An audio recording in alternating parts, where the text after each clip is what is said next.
Want to chime into what's happening with your favorite KFAN program? Make your voice heard on the Bradshaw and Bryan text line. Let us know what you have to say by texting your message to 64686. That's 64686. Standard message and data rates apply.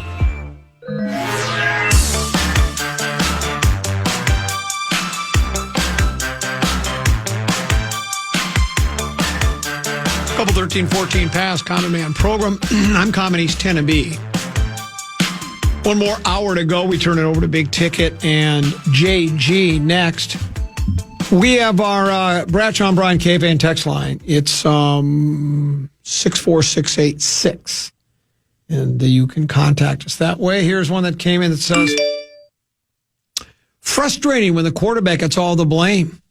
Is anyone paying attention to this? Vikings are number one in different offensive line combinations. We had 13 penalties yesterday. Maybe one of those was on McCarthy. Chemistry is the key. We didn't have that yesterday. McCarthy will do better when the rest of the team starts doing better. Sounds like Steve from Medina wants to absolve McCarthy from any problem. Yeah, no blame. Because he's really young. He's a young kid. He's 9, his alter ego. Well, of those, yesterday the offensive line was there, other than Brandell, who the team has raved about as a center. So they had their offensive line yesterday. The inconsistent offensive lines were when Carson Wentz was playing. That is correct. So yesterday they had their offensive line, and I think the week before they had their offensive line. And he's only played 4 games. In week 1, they had their offensive line. Other than Darisaw, because he didn't play week 1, did he? Didn't he take? No, he took the first couple off, yeah. So, sorry. And you know what? A lot of teams. I mean, just because you're number 1 in different offensive line combinations doesn't mean other teams are struggling with that. It happens to all teams. Also, of those 13 penalties yesterday, 8 of more because his cadence was off. They were directly on the quarterback. Even the head coach admitted that. Said, well, had some cadence issues there. Those false starts, apparently the quarterback was doing, he was trying to catch people off guard, and he threw the whole team off. Were those interceptions on the offensive line? And that's another thing. I don't think they were. Yeah, he had some time on those. Yeah. So, sorry, Steve, you're barking up the wrong tree. Take that to somewhere else where they... And this is the tough love covenant. And we like the kid. I think the kid, he's bright, he's athletic, he's got a good arm, he has a chance to be good. He's fearless. Yeah, he's fearless. He has a chance to be... He's 9. What more do you need to know? Tell me you have 007 and you have 9. I mean, there's any other numbers out there of people associated with numbers? You have the Fantastic Four, speaking of Marvel Comics. The Thing, the flamethrower guy, flaming torch, stretcho guy, and then whatever. I don't know what the gal did. She did something.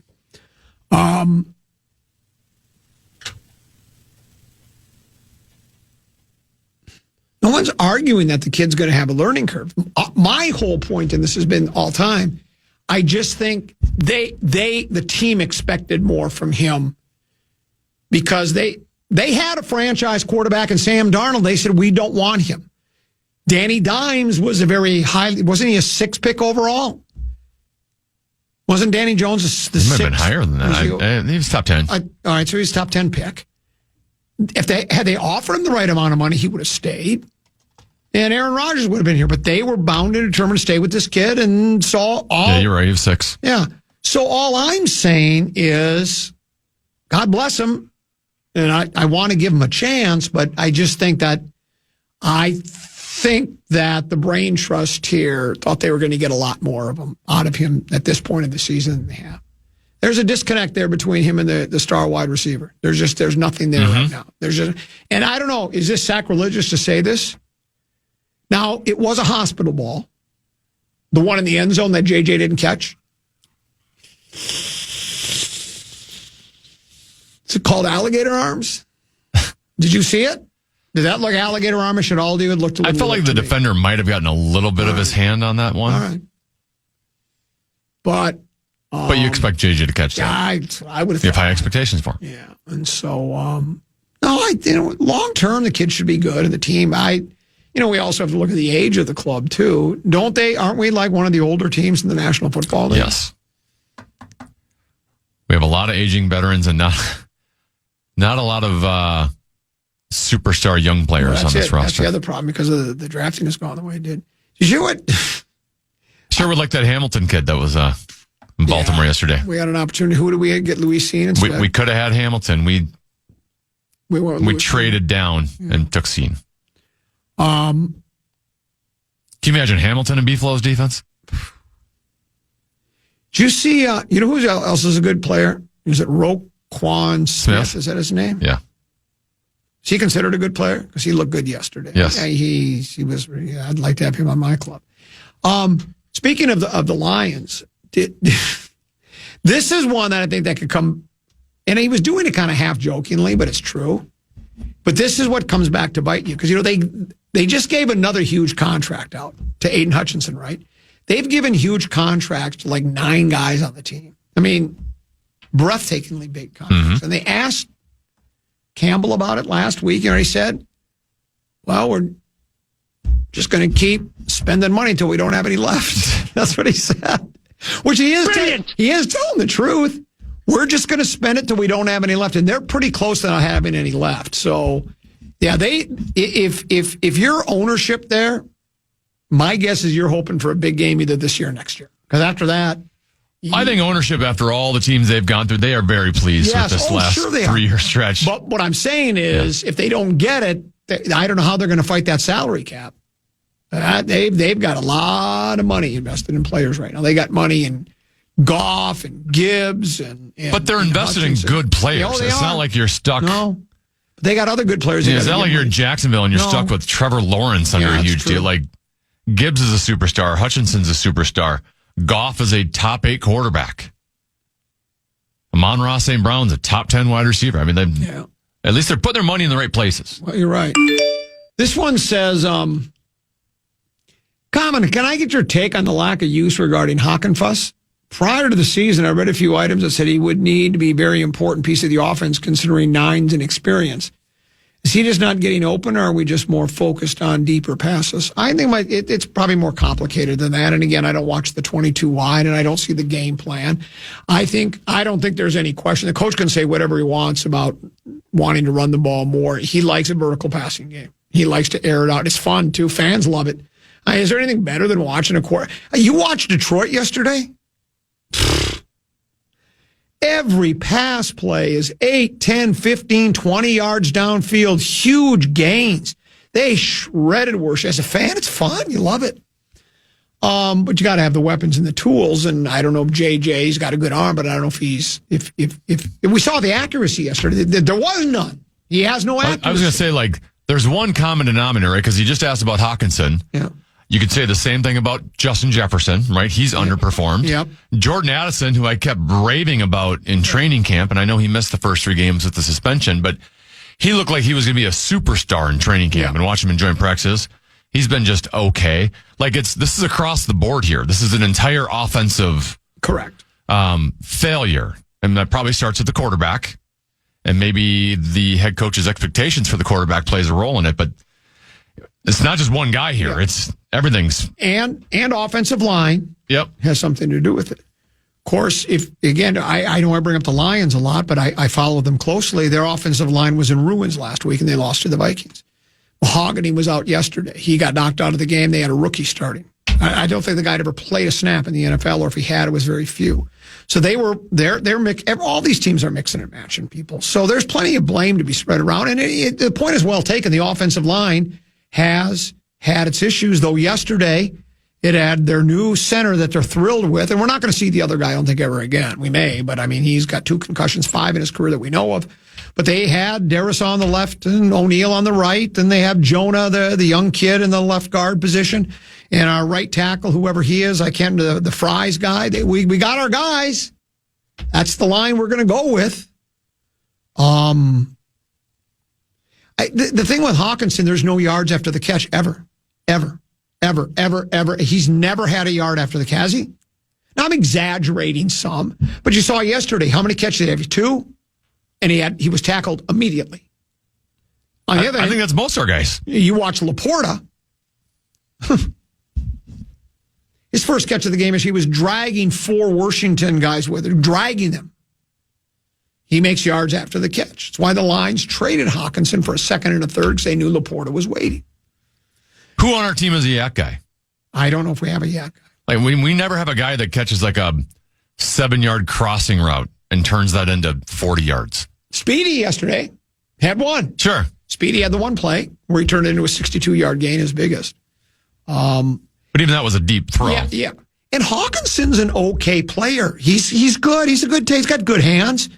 I mean, he had that one in the back of the end zone. Was that the one that they ruled against him and didn't give it to him, or did it get overturned? He had a terrific catch. Guy's got good hands. I think he can block as far as I know. And I think he runs a quality pattern, but I don't see him getting a lot of yards after catching, as you just pointed out. A lot of the Vikings don't. So I don't know. And I don't know if the coach is enamored with throwing the ball long. I don't know. It sure seems like it. I do wonder on a lot of these 3rd and 1s that they've had. Now, clearly KOZ is designing plays in which there's a deep route included. I do wonder how much of it is on KOC and how much of it is the quarterback's making bad decisions and KOC is just trying to cover for the quarterback. That could be as well. Because it does seem a lot 3rd and 1 where they're just taking... I even mentioned it in the Detroit win. The last play of the game... To me, that pass to Jalen Naylor was not a high percentage play. No. It worked. They completed it. It was a great throw and great catch. But for a must-have situation, I want a little bit higher percentage play than that. And they seem to do that all the time on their 3rd and 4th and shorts. Heck, the touchdown they got yesterday to Jalen Naylor on 4th down. Great throw, great catch. That's not a very high percentage play. That was pretty good coverage. Yeah.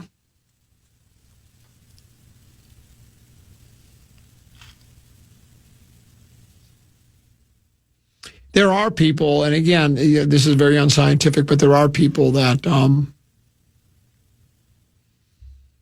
put a lot of the blame on the head coach, you know. This text messenger says, this is an interesting angle. Is overcoaching hurting 9? KOC is talking about climbing in the pocket too far that you bring a block pass into play, and then there's Favre who admitted after he retired he didn't know what cover 2 was. I told the story about when I think it was one of the coaches for the Vikings during Adrian Peterson's year had to go up to Favre after practice and go, could you do me a favor and could you explain the play to Peterson when you call it, because he doesn't know the plays. Adrian just ran the ball. Just give him the ball and run. Just look for him. And it worked for him very well. He won the MVP award in 2010. He didn't need to know plays. Give him the ball. Athletically, he was as good as anyone. Yeah, he was probably second to none. But, yeah, I mean, there is the idea. I mean, if you'll remember, here's what they did with the quarterback. He played week 1. He was bad for 3 quarters. Was really good against the Bears in the 4th quarter. They won. Next week, did not play well at all. Ended up, it was after the game. He never left the game that I'm aware of. And maybe if he left, he came back because he finished the game, right? He comes back, and then they say, well, he's got a high ankle sprain, out for a while. And he was out for 5 weeks. And Wentz got beaten like a piñata. But I've brought this up several times. The coach said, this will give us time. And again, this isn't word for word, but he said this will give us time to work with some of the mechanics we need to work with. You know, KOC is really big. How many times has he talked about having your eyes and your feet aligned? And that's probably true. I don't know. I'm not a quarterback. I was a fierce pass rushing, rocket Gibraltar run stopping defensive lineman and a precise route runner and a pass catching tight end. Now, when we did pick up basketball or pick up football as kids, you know, back in my elementary school days, let's just say I played quarterback a lot. I had a very good arm. Couldn't throw the deep ball very well, but I could spin it. But, you know, I don't know. Sometimes you just got to let a guy go around and wing it out there, too. But, of course, you don't want, if you want to go with he's really young, people love to go with the he's really young thing. Well, he's been playing. He went to a football academy. Don't you remember? Haven't you read his story? He was one of those guys that went to that famous, unless I'm thinking of the wrong quarterback, I could have swore I read, he went to that famous quarterback academy. He spent his formative years there. It's not that complicated. It's football. It's hut 1, hut 2, hut 3. Of course, with us, our cadence is always wrong. And then it's drop back. You know who's supposed to be open, who's not supposed to be open. You know where they're supposed to be. Don't hang on to the ball. Don't throw it so low that the guy just has to stick his hand up like he's saying, how many people can use the word 4 in a sentence? You raise your hand in class and go 2 + 2 = 4. That's all. There are certain things you should already know at 22 years of age. Sorry. We'll break. We'll come back. Tenneby's got a keyword for us. The Fan and 2 Men in a Junk Truck want to give you a shot to win bonus bucks with our national cash contest. Enter the keyword WIN at KFAN.com now for your shot at winning. The keyword is WIN. Enter it now at KFAN.com.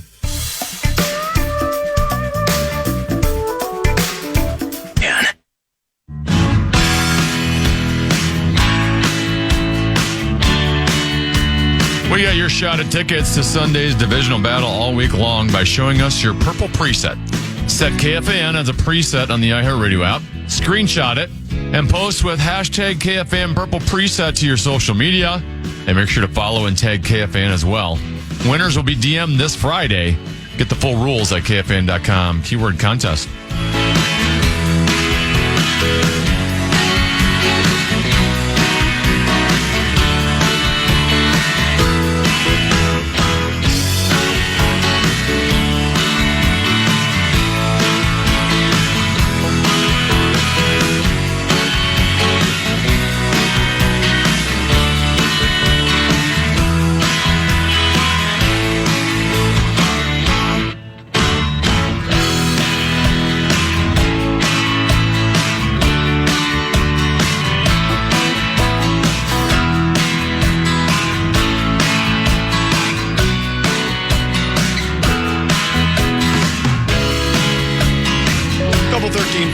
Past. I'm Common. He's Tennessee. Was a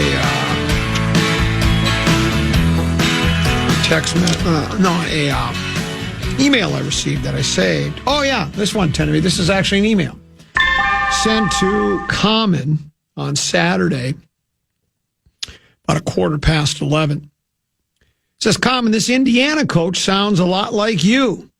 Just before kickoff, one of the sideline reporters went with, Indiana's never won at Beaver Stadium. How does that change today? He replied simply with, well, this team has never played there. Brilliant. I just love it. Because that's that mindset, especially fans and media, but particularly media. When you're doing shit like the Twins, remember when they hadn't won a game? They hadn't won a playoff game for 18 straight games. It's like 2002 or 2005, whenever it was. And they'd lost 18 in a row. And it's like, well, that's the franchise, not the team. There's a difference. The current team, none of those players were around during any of those 18 losses. So it doesn't mean anything to them. I mean, they might be aware, maybe brought to their attention. The Twins as a franchise haven't won a playoff game in 18 straight games. Oh, didn't know that. Well, that's not very good, is it? But it has nothing to do with the current players on the team. So, same thing, especially even more so in college football, because kids are only there for maximum, unless you're the Gophers, sometimes you play 6 or 7 years. But otherwise... Yeah, if you're Parker Fox. Yeah, if you're Parker Fox, you play there 6 or 7 years. Otherwise, you're there for, 4 years? 3, whatever, I don't know. Can they come out early in college football? Yes, not as early as basketball, but... So... I think they have to play 3 years. Okay. So, I kind of like this Indiana coach. And I remember at first when he did the cocky, did they ask him if he was a good coach? He said, Google me. My record's in there. And he looks grouchy. I've never seen him smile. Won't you smile a while for me, Sarah? Smile. Yeah, he doesn't need it. These football coaches are a different breed. Right? They just are. But his team, that's the other thing, when you look at the Gophers, they talk about it's hard to win here. Well, it was hard to win in Indiana too, wasn't it? Indiana wasn't any better in football than the Gophers. As a matter of fact, I would bet Indiana's been worse in football over the past 30, 40, 50 years than the Gophers have. But they found a guy, and I don't know if it's all him. Now I know the comeback will probably be about the nil money. But do we know that? Do we know exactly how much nil money is being spent? I know each university can spend, like the university itself can dole out, was it $20 million? 20.3 or something? I don't even know if I thoroughly understand it. I truly understand it. But the U has, each university can pay money out of the university coffers. But a lot of the money, I think, comes from nil, name, image, and license, where tarp shooter, the burgeoning tarp shooter industry, you could go ahead and you could pay, say, go ahead, here's money. Give that kid $500,000. Let him play point guard for the Minnesota Golden Gophers. You could do that if you want. But I don't know if we know how much each one of these teams is giving. Maybe Indiana's loaded with that. You know, and I get the small, the communities which, like in Happy Valley, that's all they have going in Happy Valley. The rest of the valley's unhappy. But with the football team, they're happy. Well, not right now, but you know what I mean. So, so there are more boosters and there's more to give. I think Indiana's got Mark Cuban on their side. Oh, do they really? Yeah, that's what you need. All right. Well, it's working. We need one guy with cash, or one gal with cash. Google me. Did you see how they won the game? Speaking of Penn State, they were on the ropes, Indiana. And the scenario that I always paint for you, right? I know you're tired of hearing it, but, show me a quarterback with minute 2 to go, no timeouts. Needs a tutty and drive down the field and win. Hostile environment. Who's the kid? Who's the kid for Indiana's quarterback? Is it Mendoza? Is that his name? Mendoza, I think that's his name. Maybe you could Google it for me. And I think the first play, they had no timeouts. Fernando Mendoza. He's going to win the Heisman Trophy. No timeouts. If I understood it, I didn't see the game. I was out doing. I did 5 hours of yard work. Can you blow my horn for me? Just don't put your lips on. 5 hours of fall. I put it off to the last minute. Well, what would you tell me? Let's see. I'm going to do some fall cleanup on a nice Saturday afternoon. I'm going to play golf. Duh, winning. Duh, golfing. But anyway, so I did watch the Iowa-Oregon game. Was really good.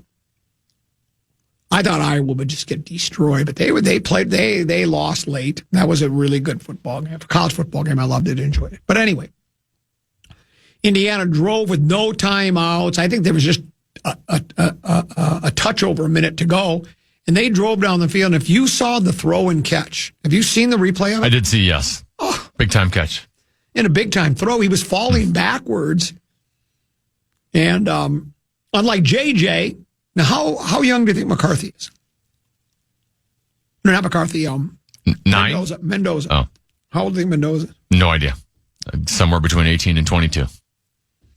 He had no problem making a big time throw and didn't overthrow his wide receiver. He wasn't too young to make the play. He made the play. Really good play. So, yeah, that was fun. But, yeah, I just like a coach that looks at us like, yeah, what the school did in 2015, 2010, 2005, 2019, none of that has anything to do with the current franchise.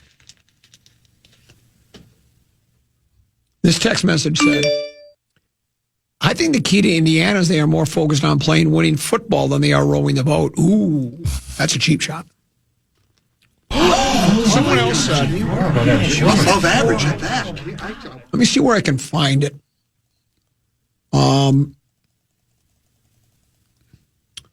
Somebody said, I don't need to have it. I can. The point of his text message was, oh boy, here we go, another O'Connell news conference where he's taking all the blame. He's not the only coach that does that. I think coaches do that more and more now than ever before, where they go, it's on me. PJ loves to do that. Yeah, that's what I was going to bring up. PJ does it all the time. That's on me. He does it so much, Well, technically it is on PJ because he's the one who brings in all the players. Right. So, right. I mean, ultimately it is on PJ. Danny Campbell does it. I watch his news conference every time. We got to tighten some things up. We got to clean things up. We will. It's everybody, including the coaching staff and me. It starts with me. And it does. I do like the guy that does the...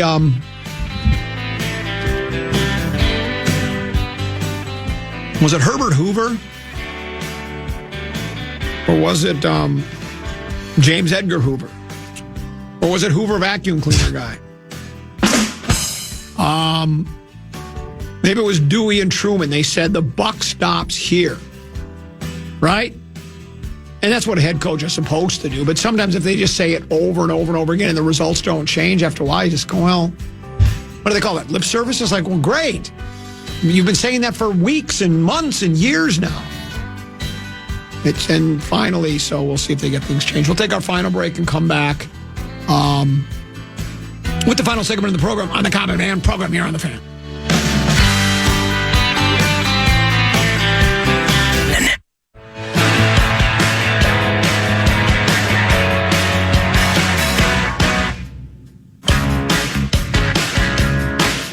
All good things must come to an end. Common Man Show wraps up in about 6-7 minutes. Actually, a little longer than maybe double that. A lot of people are... We had about 6-7 false start penalties yesterday. Yeah, well, tack on a few more, but yeah, you're right. There were no question about that. A lot of people are texting the Bradshaw and Brian KFAN text line. This one, because we had a Steve. I think was it Steve? I think was making excuses for JJ. None of it was his fault. None of it was everybody else's fault. It was the team. When the team is better, he'll be better. Tim says, hey, Common, the Chargers have lost their two best offensive linemen for the year. One's an all-pro. The other one's a pro bowler. They've won their last 3 games. They're now 7-3. Funny. We shall overcome. You can overcome. The other thing is they also have a coach who likes to run the football. They've rushed the ball. How many times do you think the San Diego Chargers have run the football this year? Tend to be 264, in case you were wondering. Well, they're also down to their third-string running back as well. Are they really? Yeah. Meanwhile, the Vikings have run the ball 200 times. 64 more times. That's a lot. That's a lot of additional runs. Some teams want to have a nice blend. Other teams want to throw the ball gently down the field. Well, and what's most puzzling is they had a nice blend in their win against Detroit. They did. They ran the ball against Detroit. You'd think you'd follow that blueprint back. Yeah. Well, and they did, if you'll remember. And let me grab the gamer here from Fish Wrap Factory West Side. I think it was in the takeaways part, or let me see what it was. Go ahead, give it to me. Yeah, here it is, takeaways. It says,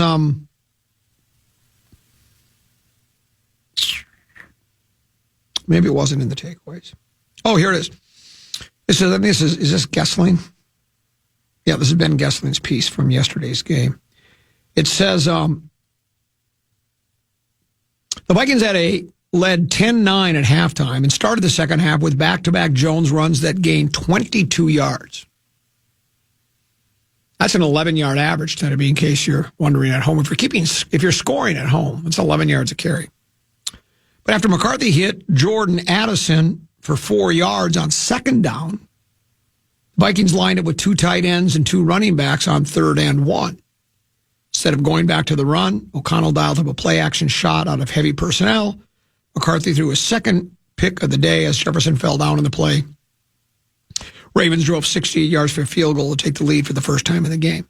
That was one of the main points of conversation in the head coach's day after the game news conference, which you heard on this radio station. And he was asked about it point blank by one of the reporters. Media members said, basically was saying, do you have any second thoughts on that? Do you wish you'd run the ball and then he did the old best receiver in pro football, one-on-one. I would do that every time. And it's hard to argue with him, really. Yeah. I'm not nitpicking about that. But I think the whole question it's just the idea that, because I understand the strategy. Teams do this all the time. It's almost like you got a free play. If you have 3rd and 1 and he said he claims, and we'll never know, but I'll trust him. He was going to go for it on fourth down no matter what. Sure. That's what he said. So you feel like you have a free play, right? It's like, so I'm going to go ahead and I'm going to throw it down there. And if you do get the best wide receiver in pro football, and there was no pass interference, their legs got tangled, it's both players are at fault. If you want to say there was fault there, and then but you don't get to run the ball because it was picked off. There are still those that would say, like, did you notice yesterday? The Ravens just kept running the ball and running the ball, and I don't know what their percentage was. I don't know if you can even find a stat for me, but they ran the ball. Now they got Derrick Henry too, but he wasn't. It wasn't like Derrick Henry was Jonathan Taylor. Did you see those numbers? Yeah, he's unbelievable. Did I see that right? Did he have over 200 yards rushing? 244, I thought. No, they were in overtime. Okay. And he got a lot of his yards in overtime as well, but still. And do you have 3 tutties? Yeah, he had the game winner in overtime as well. Holy moly, any quarterback will look good if you got that kind of running game, too. He's Colts, right? Yes. So that doesn't... He might be an MVP candidate. So that doesn't hurt Danny Jones at all. You got a running game like that? That's another reason why Goff is so effective. It's amazing. It was night and day difference with Gibbs. Gibbs was against the Vikings. Sonic, we call him. He was a liability for the Lions last week. They had to take him off the field because when B-Flow would dial up his exotic blitz packages or schemes or whatever you call them, Gibbs couldn't block anybody. Linebackers were mowing him down like a... They were like it was like a snowblower. No, it was like a bowling ball, and he was knocking down 10 pins. Yesterday, Gibbs looked like the best player in pro football. I mean, running the ball, catching the ball, everything he did, it was so good. So a lot of it just depends upon how the other team is defending you, right? What was I asking you to check? You're asking me run, pass. I don't know if I can give you the exact answer just because I don't have sack totals at this current moment. Okay. But the Ravens ran the ball 36 times, and Lamar Jackson attempted 29 passes. Okay. Now, Lamar can run, which also inflates their, they're not all designed runs necessarily. Right. They had a handful of design runs for him. Yes, they always do. Craig, I think Mark Reagan has 5 extra points there. He thought maybe they were being a little conservative because of the hammy because wasn't that a hammy that kept Lamar out for a couple of games?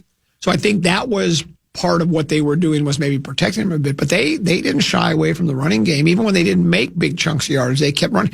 And maybe that was part of the reason why they had to settle for field goals so often, but we seem to, it's been something that just, the coach seems to abandon the running game pretty early. We had 42 passes yesterday. Now, we were behind.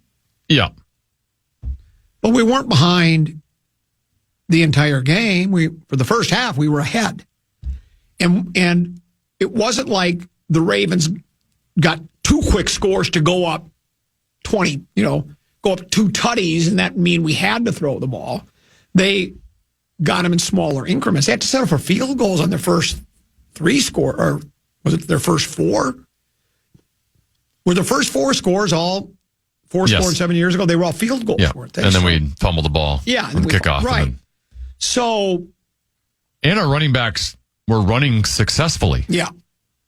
Aaron Jones, 9 carries, 47 yards. That's a 5.2 yard average.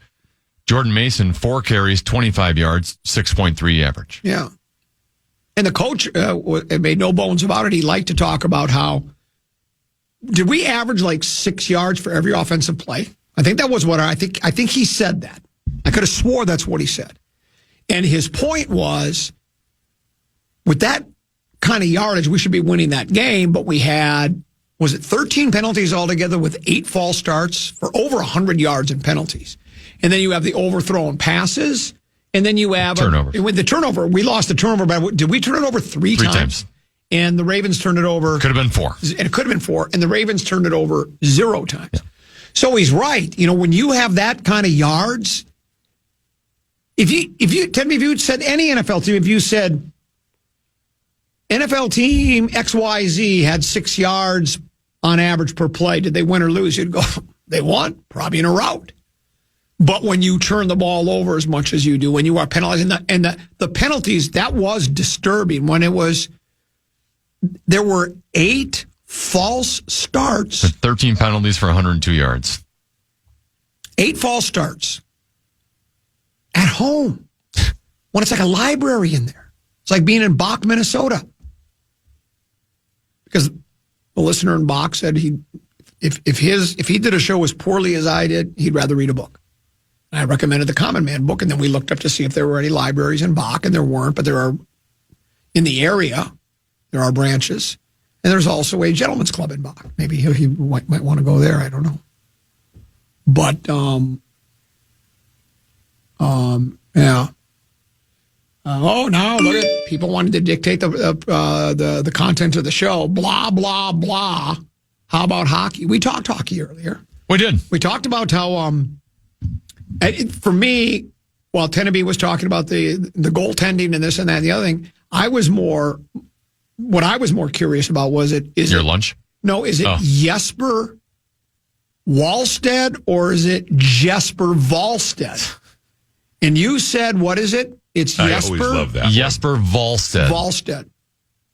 And then, of course, I said, I don't know. Rosen would probably use both pronunciations. Matter of fact, he'd probably mix and match. So one day it was Jesper Wallstead, then Jesper Wallstead, then Jesper Wallstead and Jesper Wallstead. There's so many different ways Rosen could go. Because as you know, with some of the NBA players, Doncic and DiVincenzo, he likes to use different pronunciations. So I think maybe do that with the goalie.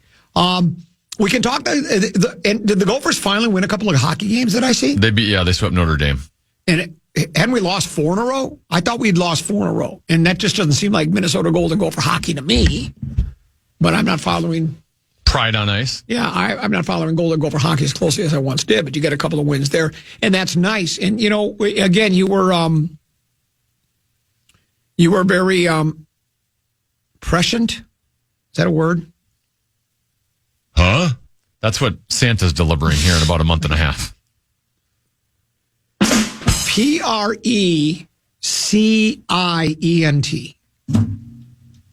Or is it SC? Prent. I feel like there's an S in there, don't you? Scient.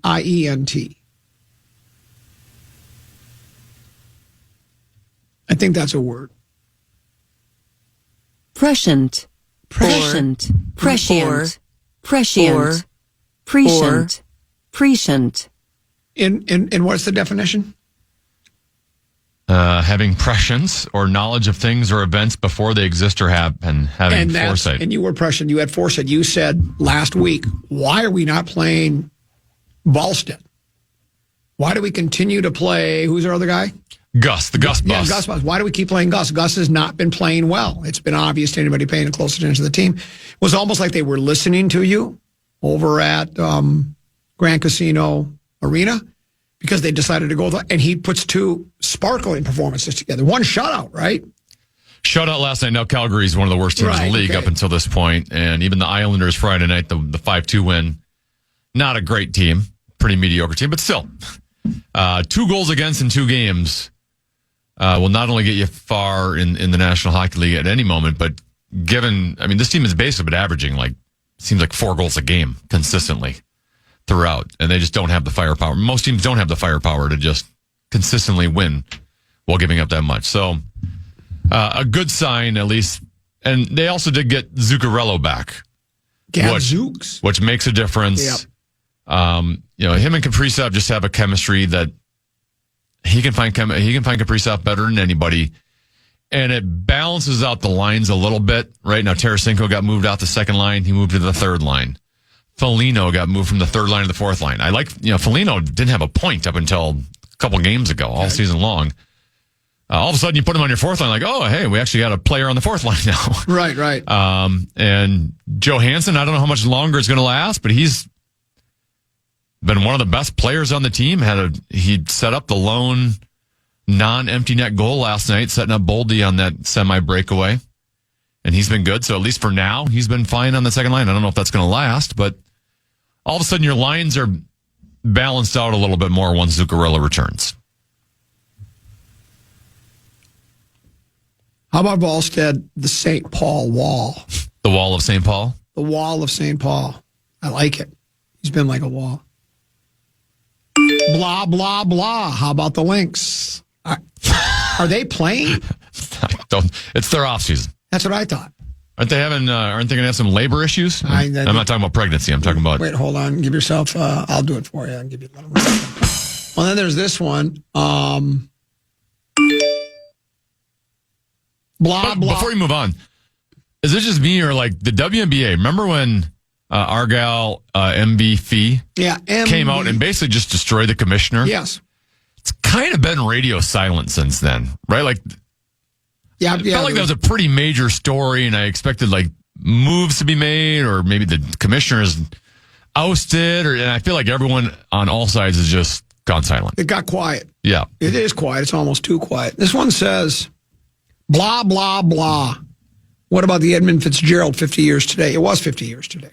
We always, especially those kind of anniversaries, the 5s, the 10s, the 15s, the 20s, the 25s, and the 50s. We pay attention to those. I remember waking up the morning. Now, this was back. I was still in school. I was about to quit school. I was living in Forest Lake with my father and my stepmother, my late dad and my late stepmother. And I remember getting up in the morning, getting ready for school, and they were getting ready for work. And we heard that we'd listen to the radio was always on in the morning. Get weather, news, sports, that whole thing. It's the way it used to be back in the olden days. Still is now for a lot of people. People go to the Power Trip Morning Show for sport. If you like reliving the 8th grade every morning, you'll love the Power Trip Morning Show. So I remember hearing that we heard the news that, the freighter, the Edmund Fitzgerald, went down in Lake Superior. And it's the most well-known of all the shipwrecks in the Great Lakes, because Gordon Lightfoot described the tragedy in song, right? I can't remember what number it is, but there are literally hundreds of shipwrecks in the Great Lakes over the years. Yeah, that's the one. And it's because it was immortalized in song, and well done. I mean, I don't think anybody expected it to be a hit. Lightfoot he was from Canada. He's from that area, right? So he thought he wanted to hit him hard. He wrote the song, and then it became a smash hit. Other than,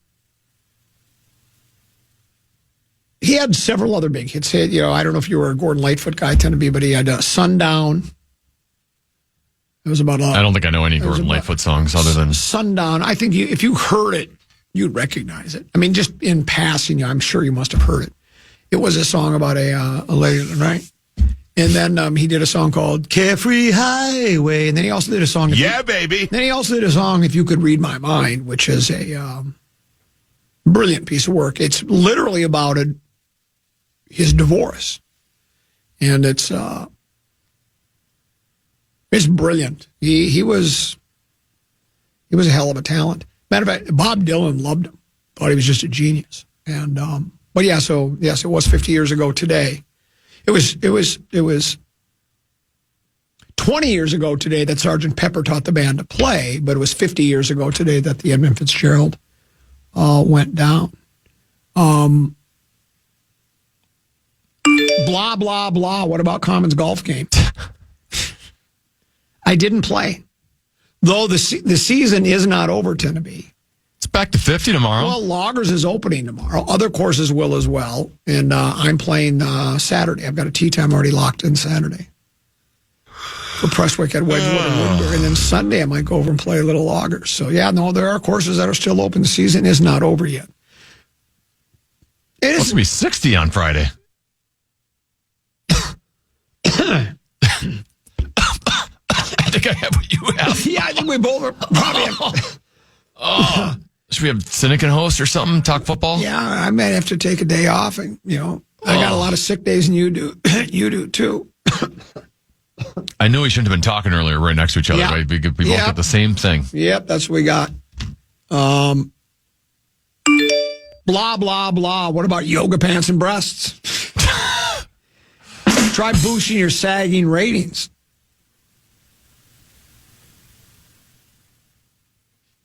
Blah, blah, blah. More Gordon Lightfoot talk. That's about all I know about Gordon Lightfoot. I can't. Well, the song, the record, the Edmund Fitzgerald.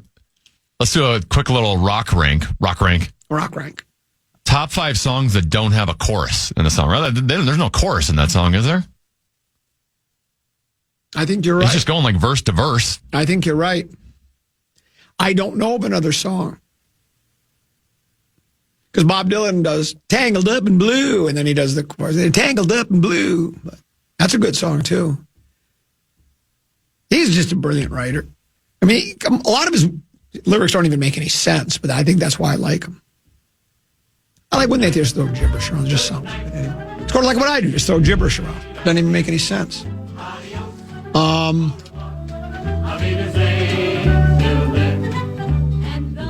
Here's another option for Rosie referring to Wallstead. Me. Just call him the Greek kid. I just love our listeners Swedish kid. so much. I just love our listeners. Early morning rain. Or no, it was a Sunday morning rain. No, Sunday morning, I don't know. Huh? Stop it. Hey, thanks for having me. Stop! Hey, great job. You as well. We enjoyed our visit with you today. Tomorrow, 1 o'clock, don't forget PJ Flex Show at 12 noon. We're in at 1 o'clock. Rosie joins us at 2. Enjoy the rest of your day. Big Ticket and JG are next. Good morning, good afternoon, and good night, Minnesota! Good night, folks, and good night, Mrs. Calabash, wherever you are. Stop! Listen back to any of Common Man's programs by podcasting on the iHeartRadio app or KFAN.com.